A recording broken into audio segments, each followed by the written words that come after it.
함께 나누실 말씀은 솔로몬의 잠언이라는 말씀으로 하나님 말씀 증거하도록 하겠습니다. 우리가 이 잠언이 기본적으로 솔로몬이 쓴 잠언, 솔로몬이 가장 많은 양을 차지하고 있기 때문에 솔로몬의 잠언이라고 말합니다.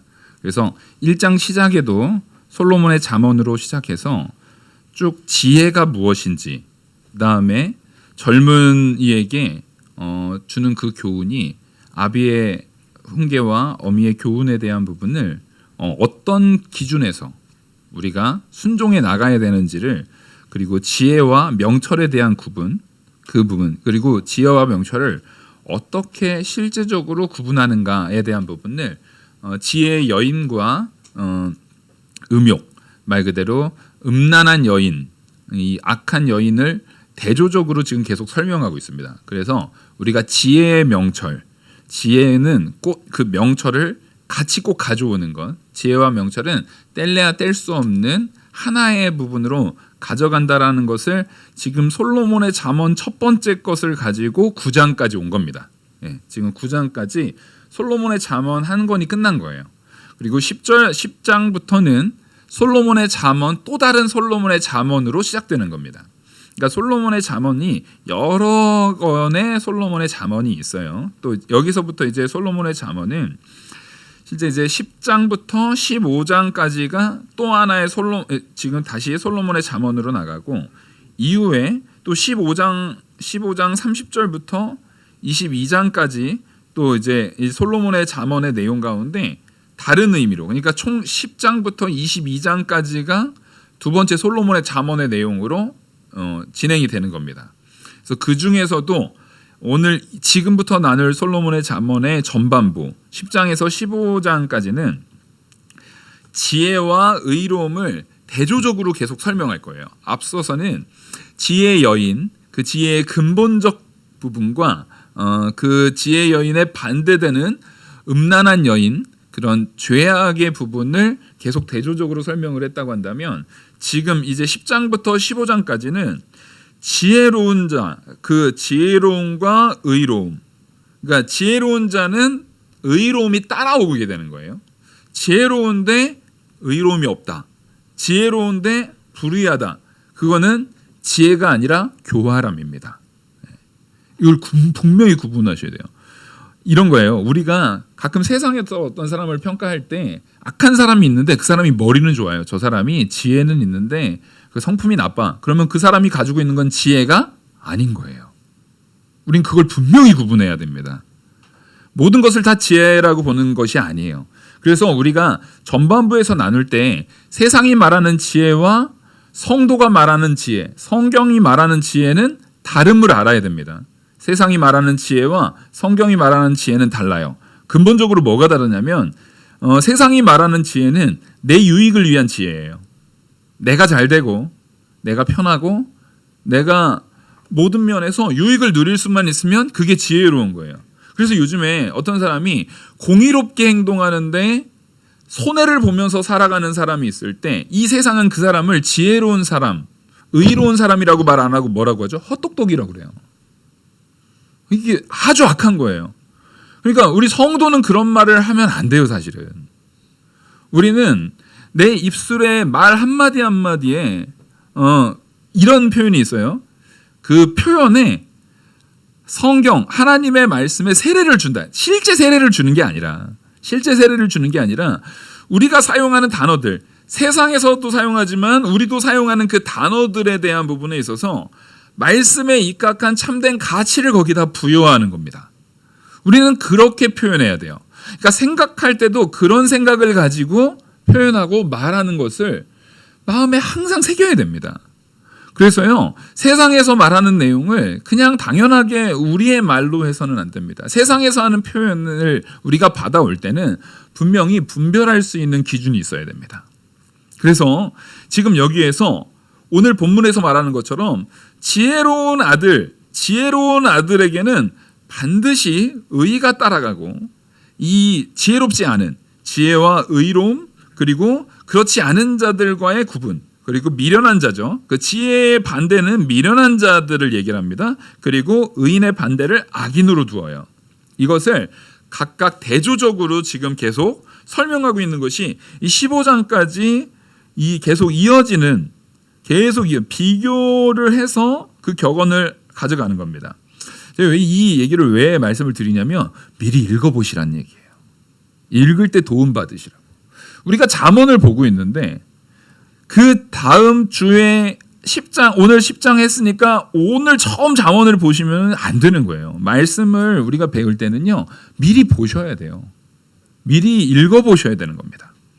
그리고 이 솔로몬의 잠언 사실상 파트 2인데 이 두 번째 솔로몬의 잠언은 22장까지라니까요. 22장까지는 내가 주중에 수시로 계속 읽고 또 읽는다라는, 우리가 원래 1년에 1독하는 거 말고 이 부분은 내가 지금 잠언을 우리가 나가고 있으니까 잠언을 전체를 다 보는 것이 아니라 이번에 솔로몬의 잠언은 22장까지라고 했지, 그거를 계속 읽어보는 거예요. 그래서 22장에서는 15절부터 22장까지는 여러 가지 이제 양상이 바뀌어요. 대조적으로 설명했다고 한다면 15장부터 22장까지는 여러 가지 문학적인 표현들을 많이 사용해서 많은 이 문학적인 표현들을 많이 설명하고 표현하고 그걸 통해서 참된 지혜의 우위를 드러냅니다. 지혜가 얼마나 우위 있고, 그리고 이 앞에 있었던 지혜가 일상생활에서 어떤 모습으로 드러나는지, 지금까지는 지혜의 근본적 요소를 설명했잖아요. 지혜가 여호와를 경외하는 게 지혜다. 하나님 말씀대로 사는 게 지혜다. 이런 통시적인 큰 의미에서 통시적인 통찰력을 바라보는 시각으로 지혜를 설명했다고 한다면 그 지혜가 우리의 일상생활에서 어떻게 작용하는가. 그러니까 이 작용점을 얘기할 때 이게 어떻게 적용되고 우리 안에서 어떻게 작용하는가를 얘기할 때에는 당연히 세상에서 말하고 있는 지혜의 작용과 우리의 작용이 같으면 되겠어요? 안 되겠어요? 같으면 안 되죠. 네, 같으면 안 됩니다. 지혜를 가지고 내 유익을 구하는 것과 그 지혜를 가지고 공동의 유익, 이게 무슨 우리가 공산주의가 되자는 얘기가 아니에요. 그것은 오히려 잘못된 인간의 이해인 것이고, 우리는 하나님 사랑과 이웃 사랑을 실천함에 있어서 하나님께서 내게 주신 이 지혜를 어떻게 적용하고 활용할 것인가, 어떻게 적용할 것인가를 15장 이제 30절부터 22장 끝까지 설명하고 있는 겁니다. 이 시각을 가지고 주중에 좀 먼저 읽으셨으면 좋겠어요. 그 중에서 오늘은 그 시작점으로 솔로몬이 이 잠언을 의인과 악인으로 구분하는데 어떤 기준점을 가지고 구분하고 있는가를 보는 겁니다. 그러니까 사실상 이 10장은 앞으로 솔로몬이 말하는 10장부터 있을 이 두 번째 파트 2에 있는 솔로몬의 잠언이 앞서 말했던 솔로몬의 잠언이라 하면서 1장부터 9장까지 나왔던 하나님께서 주시는 지혜, 하나님을 경외하는 지혜, 그걸 가지고 의인과 악인이 구분된다. 그걸 가지고 구분된다라는 것을 오늘 7절까지의 내용을 가지고 설명을 하고 있는 겁니다. 그러니까 오늘 배우는 내용을 가지고 앞으로 의인인지 악인인지를 구분하는, 의인과 악인에 대한 구분점을 삼으셔야 되는 거예요. 그러니까 내가 의롭게 살았는가 악하게 살았는가가 여기서 구분점을 가지고 나아가게 되는 겁니다. 그것은 언제나 사랑이 기준입니다. 그래서 오늘 본문에서 먼저 1절을 보시면 솔로몬의 잠언이라. 이것도 솔로몬이 적었다는 겁니다. 근데 솔로몬의 잠언이지만 솔로몬에게 누가 준 겁니까? 하나님께서 주신 그 지혜의 잠언인 거예요. 그래서 우리가 안타깝게 솔로몬이라는 왕을 어떻게 바라볼 것인가라고 했을 때 솔로몬은요, 하나님께서 큰 지혜를 주셨어요. 솔로몬의 잠언은 그 시기적으로 평생에 걸쳐서 쓴 거예요. 근데 그 잠언에 대한 내용을 쓰고 또 전도서에 대한 내용을 솔로몬이 많이 기록했지만 이것은 잘 보셔야 돼요. 하나님께서 솔로몬이라는 인물을 사용하신 거예요. 왜냐하면 솔로몬에게 지혜를 주신 것도 누굽니까? 하나님이 주셨거든요. 하나님이 주신 그 지혜를 가지고 솔로몬에게 담겨졌던 그 지혜가 솔로몬을 통해서 여기에 기록되고 남게 하신 거예요. 하나님께서 우리에게 복을 주시고 지혜를 주시고 은혜를 주실 때 모든 복은요 하나님께로부터 나온다라는 걸 알아야 돼요. 솔로몬이 똑똑해서 솔로몬에게로부터 이것이 나온 것이 아니라 하나님께서 솔로몬을 이용해서 이 복을 주시는 거예요. 근데 실제 솔로몬의 실제 삶은 어땠습니까? 뒤로 가면 갈수록 지혜에서 떠난 삶을 삽니다. 그래서 정작 솔로몬은 이스라엘의 왕들 가운데 이스라엘의 가장 큰 폐악을 끼친 왕이 솔로몬입니다. 성경적 기준에서요. 그러니까 이것도 구분이 다른 거예요. 일반적인 그 세계 역사의 기준, 세계사적인 기준에서는 솔로몬이 어떤 왕이에요? 매우 훌륭한 왕이죠. 매우 훌륭한 왕이에요. 건축부터 모든 면에서 건축, 학식, 그 재정, 이 나라에 대한 통치의 안정성, 외교 이런 모든 면에서 가장 칭송받을 만한 왕이에요. 근데 하나님의 말씀의 기준에서 솔로몬은 어떤 왕입니까? 이스라엘에게 가장 많은 우상을 심기고 가장 많은 죄악, 가장 많은 우상을 섬기는 폐악을 저지르게 한 왕입니다. 그리고 자기 때에 그 모든 영광을 다 먹어버리고 그 후손 때에는 오히려 솔로몬이 하도 많이 먹어버려서 솔로몬이 많이 먹었다는 얘기가 아니에요. 하나님께서 주신 복을 자기가 다 써먹어버리고 죄악 가운데 다 그 비용을 지불해버리는 거예요. 뭘 생각하면 되냐면 호세아에서 보면 내가 남편으로서 벌어온 돈을 가지고 그 여인이 뭐 하는 데 써요? 음란한 여인이 다른 남자랑 만나고 다른 남자랑 살림 살고 다른 남자랑 즐기는데 그 돈을 다 써버리는 거예요. 그걸 하나님께서 비유적으로 고멜을 통한 비유를 통해서 보여주죠. 이스라엘의 너희에게 있어서 내가 주지 않은 것이 단 하나도 없는데 전부 나를 통해서 나갔는데 내가 너희에게 다 채워줬는데 넌 그거 가지고 우상 섬기고 다른 남자와 살기 위해서 내가 너에게 준 거 가지고 다 써먹어 버리는 거예요. 분명히 솔로몬에게 준 부귀영화 모든 것은요 하나님께서 다 주신 것인데 솔로몬은 그것을 자기의 영광, 자기의 유익, 자기가 사랑하는 그 많은 여인들, 아니 아내가 1000명이에요. 1000명. 그게 공식적으로 기록된 아내만 1000명인 거예요. 비공식적으로 기록되지 않고 그냥 후궁 중에서 자기가 또한 첩으로 들인 사람은 얼마나 될지 가늠이 안 돼요. 하나님께서 분명히 이스라엘에 너희가 나중에 왕을 세울 텐데 왕이 세워지면 이게 이미 왕이 세워지기 전에 출애굽 당시에 가나안 땅으로 들어가기도 전에 하나님이 먼저 말씀하신 거예요. 너희가 왕을 세울 거다. 이제 너희들이 왕을 세울 거다. 그냥 아직은 사사시대도 오기 전인데도 하나님께서 먼저 예언하신 거예요. 근데 왕이 되면 처첩을 많이 두지 말고 이제 군마와 병거 이런 거 많이 두지 말고 그런 거 많이 두지 말고 하나님만 의지하고 우상 섬기지 말라는 얘기를 꼭 하거든요. 근데 지금 솔로몬이 딱 한 게 뭐예요? 처첩을 제일 많이 뒀어요.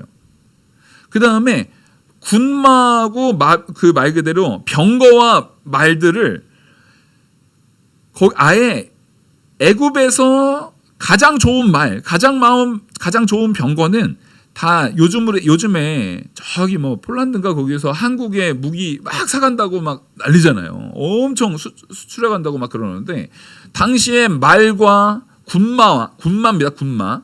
말도 여러 종류가 있지만 군마와 병거 하면은 어디입니까? 애굽입니다. 애굽. 그래서요 하나님께서 아예 애굽에 말 때문에 애굽으로 돌아가지 말라고 얘기를 해요. 말 가지러 가려고. 말 가지러 가기 위해서 애굽으로 돌아가지 말라고 하는데 지금 솔로몬은요 뭘 합니까? 애굽하고 이 군마 교역을 해요.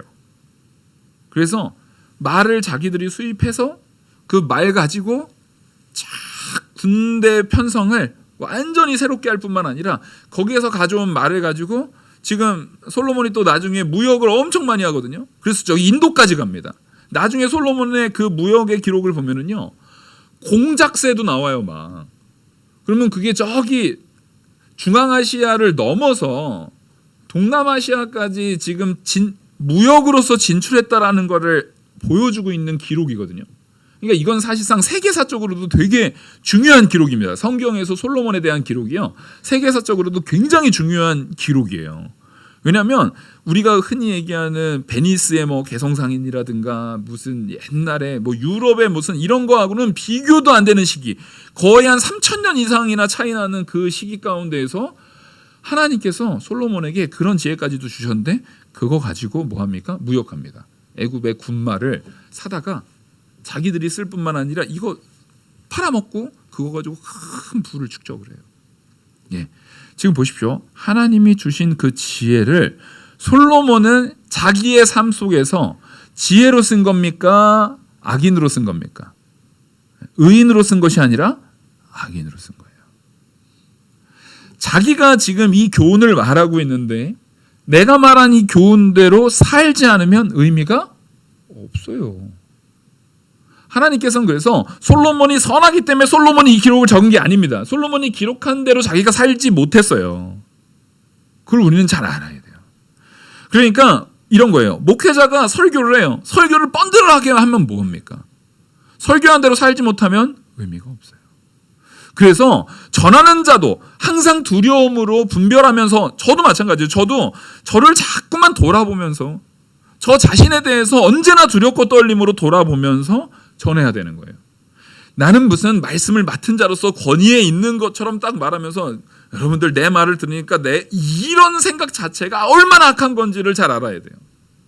그리고 그 전하는 바가 내 삶에 나를 규정하는 것이 아니기 때문에 내 입술의 말이 그 사람을 규정하는 게 아닙니다. 절대 그렇지 않아요. 그러니까 듣는 이도요, 그 전해지는 말, 하나님의 말씀을 대언하는 것뿐이에요. 그 말을 듣는 이들이 분명히 뭐에서 들어야 됩니까? 분별하면서 들으셔야 됩니다. 그래서 우리는 잠언을 배울 의의가 거기에 있는 거예요. 잠언은요, 우리에게 분별력을 줘요. 모든 것을 얘기할 때 그 단어가 아다르고 어다르다. 예, 아다르고 어달라요. 근데 우리는 여기서 한 번 더 나가야 돼요. 그 아가 하나님의 뜻 안에서 기름 부어진 아와 세상의 의미에서 아는 또 다르다. 우린 그 기준까지도 여기다가 보태야 되는 거예요. 그래서 말씀을 들을 때도요, 분명히 분별해야 됩니다. 그 분별의 기준을 이 솔로몬이 잠언을 통해서 기록했어요. 안타깝게도 본인은 그 적용을 자기의 삶의 마지막 노년까지 자기의 삶에 제대로 적용하지 못했어요.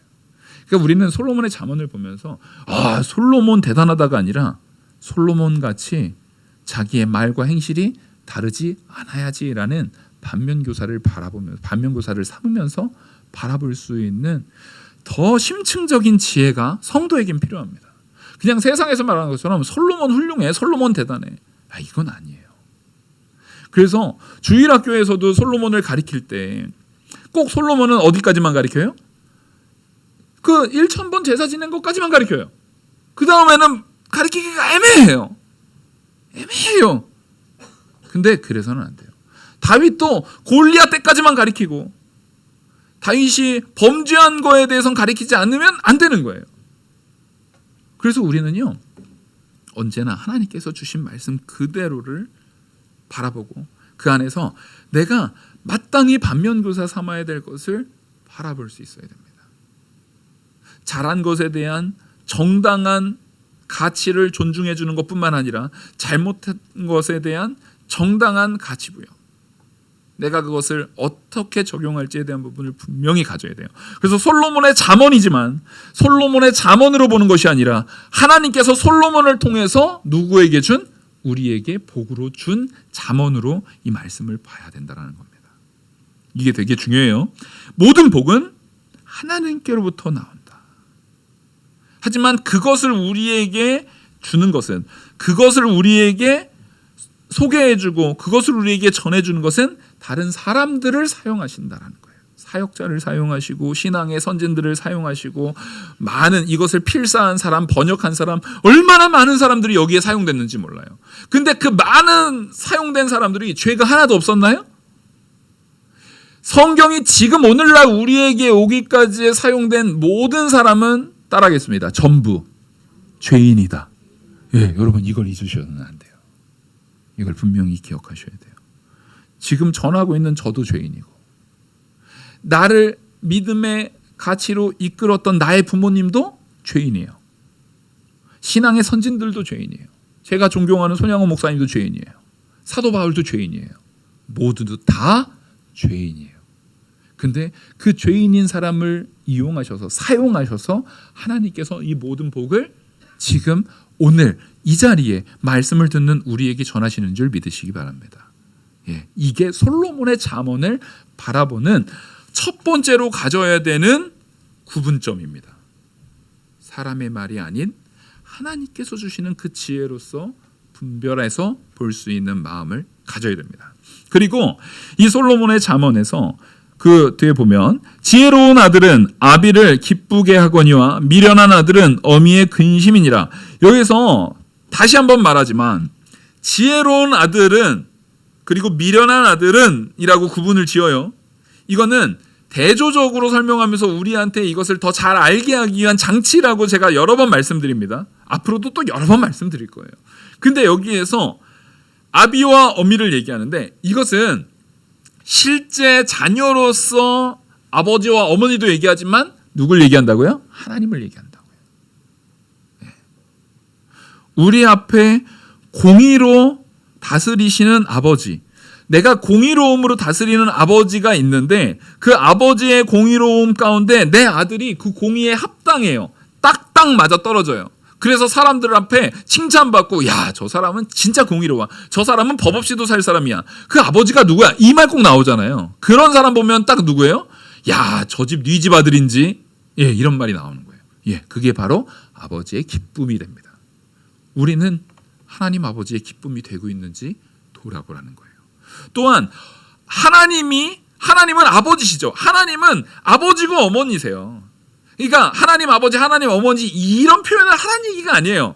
하나님은 우리에게 유일한 아버지세요. 하나님 아버지라고 말할 때 그 아버지는 우리가 생각하고 있는 아버지는 엄하지만 어머니는 사랑이다, 이런 인간적인 그런 기능적 이해들이 있잖아요. 근데 하나님 아버지라고 말할 때는 그 모든 것들이 완전하게 포함되고 있는 겁니다. 그러니까 우리가 어떤 교회처럼 이제는 그 여성 인권을 주장하는 교회에서는 왜 하나님 아버지냐? 앞으로 우리는 하나님 어머니라고 부를 거다. 남녀 차별이다. 이렇게 말하는 건 진짜 미련한 짓이에요. 그게 얼마나 미련한 짓입니까? 하나님은 아버지라는 말도 사람에게 주기 위한 표현인 거지 하나님 아버지가 정답입니까? 아니에요. 어떻게 감히 피조물인 우리가 하나님을 아버지라고 부를 수 있습니까? 인간적 이해로 그리스도께서 인간적인 이해를 가지고 우리가 접근할 수 있도록 그렇게 표현하게 우리의 표현을 할 수 있도록 알려주신 것뿐이에요. 근데 그거를 아버지냐 어머니냐 논쟁을 왜 하는 거예요 도대체? 그런 건 아무 의미가 없어요. 그런 논쟁 자체가 아무런 가치가 없어요. 또한 이 말씀 속에서 아들은, 이 미련한 아들, 만약에 지혜를 떠나서 하나님께서 말씀하시는 그 지혜를 떠나서 미련한 자리에 있는 이 아들은 어미의 근심이 됩니다. 예, 바로 하나님 앞에 근심된다라는 거예요. 우리가 하나님 앞에 하나님이 주신 지혜대로 살지 못하면 그것은 근심이 되는 겁니다. 하나님께서 솔로몬에게 내가 너에게 무엇을 줄까 했을 때 지혜를 구했을 때 솔로몬이 하나님께 기쁨이 되었습니다. 근데 그 솔로몬이 그 주신 하나님의 복으로 하나님께서 솔로몬에게 지혜를 줬을 뿐만 아니라 나머지 보너스로 부귀영화를 다 줬거든요. 근데 그 모든 부귀영화 준 걸 가지고 솔로몬은 바로 후궁들을 드리고 후궁들, 각국의 여인들, 자기가 사랑하는 그 여인들 나라에 믿는 모든 산당을 지어줘요. 모든 우상들을 다 지어줘요. 얼마나 많은 우상 산당을 짓고 얼마나 많은 성을 지었는지 몰라요.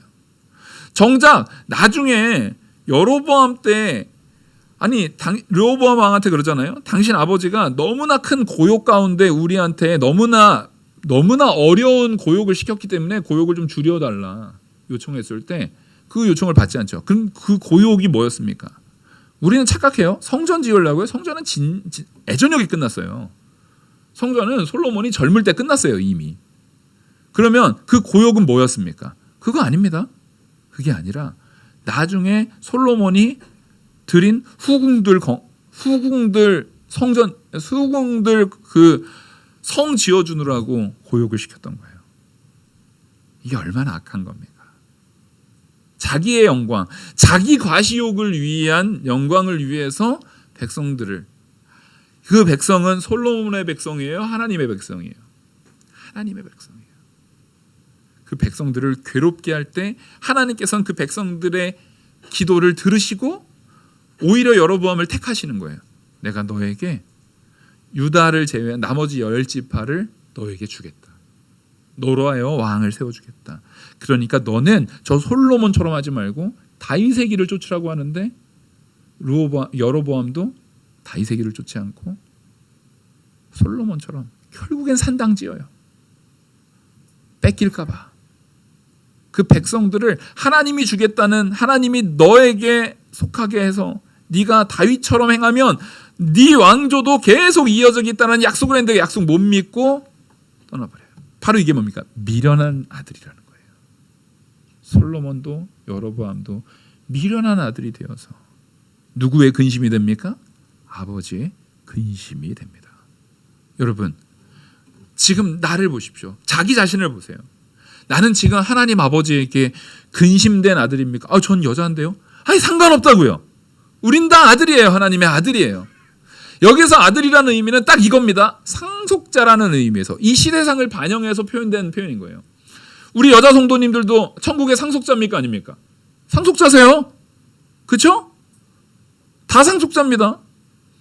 그래서 우리는 아들이라는 표현에 있어서 전혀 어색함이 있어서는 안 돼요.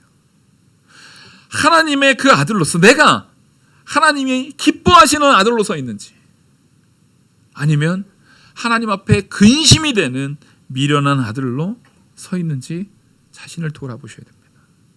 그리고 2절에 보시면 불의의 재물은 무익하여도 공의는 죽음에서 건지느니라. 자, 보십시오. 불의의 재물은, 불의하게 아무리 많은 재물을 드려도 그것은 뭐한 겁니까? 무익하다는 거예요. 무슨 얘기냐면 사울 왕이 바로 미련한 아들의 대표적인 대명사죠. 사울 왕이 자기가 그 불의한 재물, 아직 제사 사무엘이 오지도 않았는데 이 백성들의 신경 쓰여가지고 일단 자기가 막 더 제사를 드린 거거나 아니면 정복, 하나님의 은혜로 다른 나라를 진멸을 시켰는데 하나님께서 분명히 그 왕까지 죽이라고 했는데 왕은 죽이지 않고 또 그 모든 짐승도 다 죽이라고 했는데 짐승의 좋은 것들은 다 남겨놨다가 이거 제가 쓰려고 한 거 아니고요, 하나님 앞에 드리려고 했습니다. 이거 다 하나님께 드리려고 한 거예요 라고 말할 때 사무엘이 뭐라고 말합니까? 순종이 제사보다 낫다라는 말을 합니다. 바로 이것이 그거예요. 불의한 재물은 무익합니다. 불의한 재물이라는 건 무슨 뭐냐면 하나님께서 생각을 해보십시오. 그 재물이 뭡니까? 하나님께서 주신 재물이에요. 하나님께서 주신 재물이에요. 그 재물은 하나님이 필요해서가 아니라 하나님이 우리에게 필요하기 때문에 준 거예요. 하나님께 돌려드린다는 것은 단지 이거예요. 이 모든 것이 하나님 겁니다라는 것을 인정하는 마음을 달라는 거예요. 여러분, 그래서 11조는 100억을 번 사람이 10억을 11조하든 100원을 번 사람이 10원을 11조하든 의미와 가치가 어떻습니까? 하나님 앞에는 같습니다.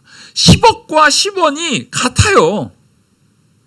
하나님 앞에는 같은 의미예요. 같은 가치예요. 왜요?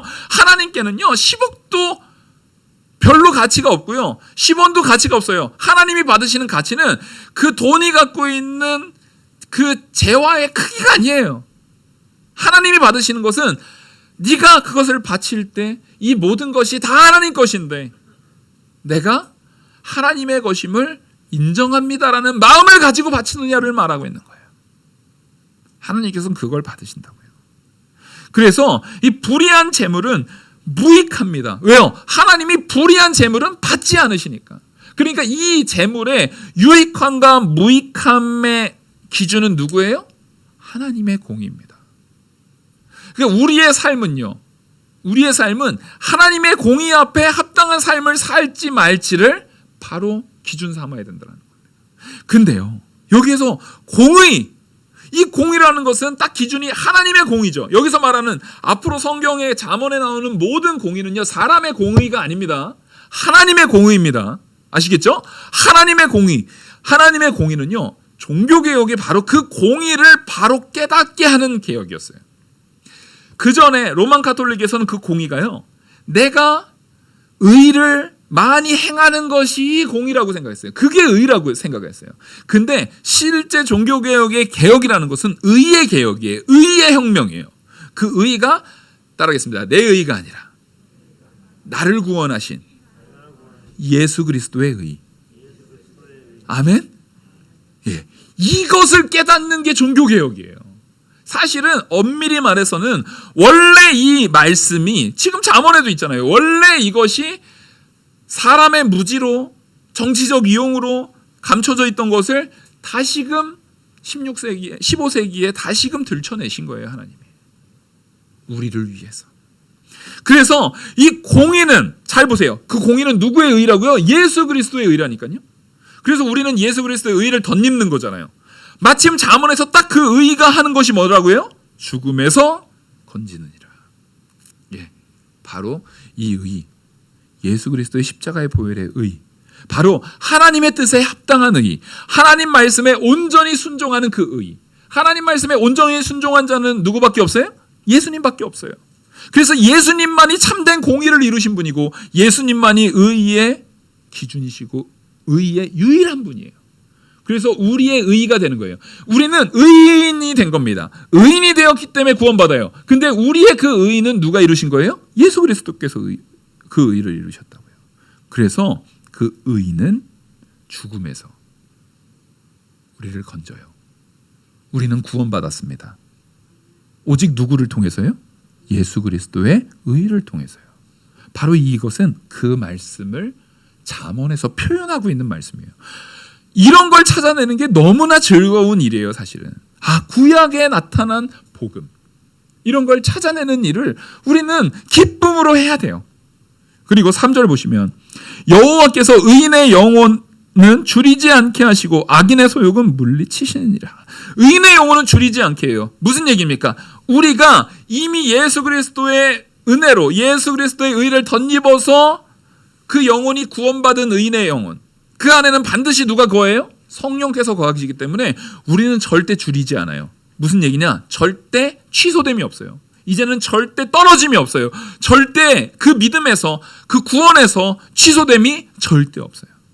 근데 이 악인의 소욕, 악인은 공의랑 상관없어요. 하나님의 의랑 상관없이 그 모든 자기 의가 뭐예요? 내 욕심을 위한 의거든요. 하나님의 공의는요, 내가 욕심을 부리는 것이 아니라 내가 손해를 보더라도 하나님 사랑과 이웃 사랑을 하는 게 하나님의 공의예요. 그 공의는 예수 그리스도를 믿는 믿음 안에서 내 안에 계신 성령의 인도를 따를 때만 가능합니다. 근데 내 스스로 악한 의, 이것도 의예요. 근데 누구의 의예요? 내 의, 내 기쁨, 내 만족을 위한 의. 이 악한 의는 언제나, 악인의 의는 자기의 욕심 가운데 있어요. 그래서 악인의 소욕, 악인의 소욕은 물리치느니라. 이 하나님의 공의가 딱 왔을 때 이 사람은, 악인은 나도 내 의가 있어요. 내가 이런 일을 했어요. 내가 이런 일을 얼마나 열심히 했는지 몰라요. 근데 그게 하나님의 공의가 딱 왔을 때, 그 빛이 딱 왔을 때 이 더러움이 어떻게 돼요? 드러나요. 분명히 드러나게 돼 있습니다. 그래서 이것은 우리가 말씀 가운데 그 불의 공력의 시험, 반석 위에 금은 보석으로 짓는 거, 금은 보석은 누가 짓는 거예요? 하나님의 의로 짓는 거예요. 내 뜻대로 한 것이 아니라, 내 소욕으로 한 것이 아니라, 내 기쁨으로 한 것이 아니라 하나님의 말씀에 순종되어서 하는, 불에 타지 않는 것들은 다 하나님의 은혜에 순종해서 세워진 것들이에요. 근데 거기에 자기 소욕을 가지고, 자기의 죄악을 가지고, 자기의 기쁨을 가지고 세웠던 나무 풀집으로 아주 번듯하게 뻔질하게 지어놨어요. 왜요? 자랑하려고. 봤지? 나 이런 사람이야. 나 믿음 생활 이런 종으로 해. 근데 그 사람이요, 진짜 공력의 시험, 아주 조금만 시험이 와도 그 믿음이 언제 그래놨는 듯이 신앙생활에서 쉽게 포기해버려요. 쉽게 떠나버려요. 자기의 위치를, 자기의 자리를, 자기가 반드시 지켜야 될 자기의 직분에 대한 것을 쉽게 포기해버려요. 내 육신의 편안함을 위해서, 혹은 인간적인 관계를 위해서. 그런 모든 상황 속에서 그걸 쉽게 포기해버리는 거예요. 근데 그런 것은 다 남습니까? 안 남습니까? 안 남아요. 도대체 그럼 지금까지 해왔던 그 의는 뭘 위한 거였습니까? 예, 나무 풀집으로 번지르르게 하게 지어놓고, 내가 이런 사람이야. 나 이렇게 신앙생활한 사람이야. 나 이렇게 영광스럽게 한 사람이야. 근데 진짜 의, 진짜 공력의 불이 딱 왔을 때 그건 어떻게 됐어요? 다 사라졌어요. 재처럼 싹 사라져버립니다. 그러면 이게 그 사람은 끝났다, 이게 아니에요. 이거를 나라에게 적용해야 되는 거예요. 내가 지금 했던 것들이 다 불에 타버린 것들 아니었는가? 그러면 여기에서 이 말씀을 통해서 우리가 붙들어야 되는 건 뭐예요? 지금이라도 다시금 돌이켜서 나는 어차피 여전히 반석, 예수 그리스도의 반석 위에 있으니까, 예수 그리스도의 공의 위에 있으니까 그 위에서 뭐 해야 됩니까? 아주 작은 것부터라도, 지금부터라도 작은 것부터라도 진짜 공의를 세워야 돼요. 하나님의 공의를 세워서 지금까지 내가 그동안에 사람들한테 드러내려고, 사람들한테 보이려고 했던 모든 것들은 다 불살라 없어진 것을 회개하고 지금부터라도 하나씩 하나씩 금으로 된 벽돌 한 장, 은으로 된 기둥 하나, 이것을 세워나가는 일을 힘써 해야 되는 것이 우리의 참된 지혜의 모습이라는 것입니다. 그러니까 이 일을 함에 있어서 게을르면 돼요, 안 돼요? 이 공의를 세우는 일, 하나님의 말씀 앞에서 온전히 서는 이 공의를 세우는 일에 있어서 게으르면 안 됩니다. 그래서 4절 보시면, 손을 게으르게 놀리는 자는 가난하게 되고 손이 부지런한 자는 부하게 되느니라. 우리는 이거를 게으르면 세상에서 가난하게 살고 부지런하면 세상에서 부하게 산다, 꼭 그렇지 않아요. 제가 이제 차량 운행하고 새벽에 특히 다니면서 하다 보면은요, 제일 부지런하신 분들은 그 뉴욕가에다가 그 박스 모으고 막 할머니들 밤낮 없이 그 새벽부터 다른 사람한테 뺏길까봐 그거 먼저 주우려고 해요. 얼마나 부지런한지 몰라요. 근데 그분들이 부자입니까? 여기에서 말하는 이 손을 게으르게 놀리지 말라라는 것은 분명 그런 의미도 있어요. 우리가 일반적으로 게으르면은 이 땅에서 가난합니다. 그건 하나님께서 만들어 놓은 세상의 원리예요. 근데 여기에서 말하는 것은 더욱더 근본적인 의미는 하나님의 의가 이미 우리에게 부어졌어요. 성령이 이미 우리한테 역사하고 있어요. 성령이 계속 참된 공의의 길로 우리를 역사하고 있는데, 그 앞에 내가 게으르면, 그걸 무시하고 그것 앞에 서지 않고 그 말씀의 순종의 자리에 서지 않고 내가 게으르면은요, 우리는 영적으로 가난하게 돼요. 그래서 우리는 성령께서 나를 이끄실 때 그 이끄심에 순종해서 예배하고, 순종해서 찬양하고, 순종해서 기도하고, 순종해서 섬기고, 순종해서 사랑하는 일을 열심히 할 때 우리의 영은 점점 더 풍성해집니다. 나만 풍성해질 뿐만 아니라 내 주변이 같이 풍성해져요. 여러분, 모든 이 솔로몬이 지금 말하고 있는 기준을 무엇으로 해석해야 됩니까? 하나님이 주신 은혜의 해석 가운데 우리는 적용해서 붙들어야 돼요. 그래서 여름에 거두는 자는 지혜로운 아들이나 추수 때에 자는 자는 부끄러움을 끼치는 아들이니라. 여름에 거둔다라는 것은요, 여름에는 파종해서 걷는 게 아니라 당시의 여름은 열매를 걷는 거예요. 당시의 여름의 열매, 과수원을 막 한 게 아니고요, 여름의 열매는 진짜 하나님께서 키워주신 것을 걷는 거예요. 무화과를 예수님이 딱 찾는데, 무화과 열매잖아요. 무화과를 찾는데 이게 누구 거에 소유가 돼 있으면 그냥 길가에 있는 무화과를 아무나 뜯을 수 있어요? 없죠. 소유가 아니에요. 이거 하나님이 주시는 거예요. 그러니까 여름에도 얼마든지 하나님이 주시는 것을 찾아서 내가 누릴 수 있는 거예요. 더울 때, 힘들 때. 이스라엘의 여름이라는 것은요, 너무 뜨거워서 돌아다니기 힘든 때예요. 지금 우리와 같은 이런 어려운 가운데 있을 때에도 내 안에 계시는 성령의 인도를 따라 열심히 하나님께 주신 열매를 거두시려고 애를 쓰셔야 됩니다. 기도를 왜 해요? 하나님이 이 땅에 어떠한 열매로서 채워줬는지 몰라요. 근데 우리가 돌이켜봐야 돼. 내가 전도를 얼마나 했는가? 내가 말씀 선포를 얼마나 했는가? 말씀을 전하려고 얼마나 했는가? 내 주변에 정말 구원 안 받아야 되는 사람들만 가득하세요? 다 그냥 지옥 갈 사람들만 가득하세요? 근데 우리는 그들을 위해서 내가 얼마나 기도했는지, 얼마나 그 열매, 하나님께서 여름에도 분명히 수확할 열매를 주셨는데 대신에 여름에 수확할 열매는 뭐예요? 힘들죠. 그 뜨거운 대학볕에서 고생을 하고 있어야 되는 거예요. 힘들어요. 하기 싫어요. 근데 그나마 가을 되면 추수 때는 기후가 좋은데도 우리가 여름에 이 수확을 하지 않고 게으름이 그 안에 영적인 게으름이 쌓이면 언제나 죄악은 부패합니다. 점점 더 어떻게 됩니까? 점점 더 더러워집니다. 점점 더 악해져요. 점점 더 완악해지는 거예요. 그것은 가을의 추수 때도 그 사람을 뭐 하게 만듭니까? 자게 만듭니다. 그래서 추수 때 일할 사람이 없는 것을 하나님은 탄식하게 되는 거예요. 추수할 곡식이 많은 이때에 추수할 자가 없구나라고 하나님이 탄식하시게 되시는 거예요. 여러분, 우리의 영적인 게으름을 반드시 이기셔야 합니다. 그래서 마지막 6절 7절을 보시면 의인의 머리는 복이 임하나 악인의 입은 독을 머금느니라. 의인의 머리에는 복이 임해요. 그 무슨 얘기냐면 머리에 복이 임한다는 것은 비가 내리는 걸 상상하시면 좋아요. 자, 비가 이렇게 내려요. 근데 하나님께서 말씀하시죠. 악인에게도 하나님이 뭐예요? 비를 내려주세요. 근데 사실상 하나님께서 그 비를 내리시는 1차적인 목적은 악인을 위해서예요? 의인을 위해서예요? 의인을 위해서예요.